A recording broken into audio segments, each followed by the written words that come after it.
পুরুষের জন্য ঈদ কার কাছে করা উত্তম? মা-বাবার কাছে নাকি শ্বশুর-শাশুড়ির কাছে? জানাবেন দয়া করে।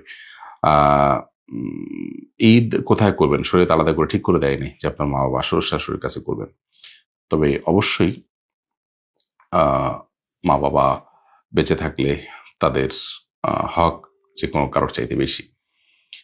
স্ত্রী তিনি স্বামীর অধীনস্থ হিসাবে, স্বামীর পরিবারের সদস্য হিসেবে স্বামীর আনুগত্য করবেন। তবে স্বামীর কর্তব্য স্ত্রীর চাওয়া, স্ত্রীর চাহিদা এবং তার প্রত্যাশাকেও শ্রদ্ধার সাথে দেখা। এজন্য মাঝে মধ্যে শ্বশুরবাড়িতে ঈদ করতে পারেন অথবা স্ত্রীকে শ্বশুরবাড়িতে যাওয়ার সুযোগ দিয়ে দিলেন ঈদ করার জন্য। অথবা ঈদের ছুটিতেই ২ জায়গাতেই বেড়ানোর সিস্টেম রাখলেন। সব মিলিয়ে খোলাসা কথা হলো যে স্ত্রীর মা-বাবার প্রতি তাদের দায়, ভালোবাসা, টান আছে সেটা মাথায় রেখে স্বামীর আ ব্যবস্থা নেয়া দরকার। আবার এটাও ঠিক যে স্ত্রী যেহেতু স্বামীর অনুগত, অধীনস্থ, অতএব স্বামী যদি তার স্বামীর বাপের বাড়িতে ঈদ করেন, স্ত্রী সেখানে ঈদ করবেন।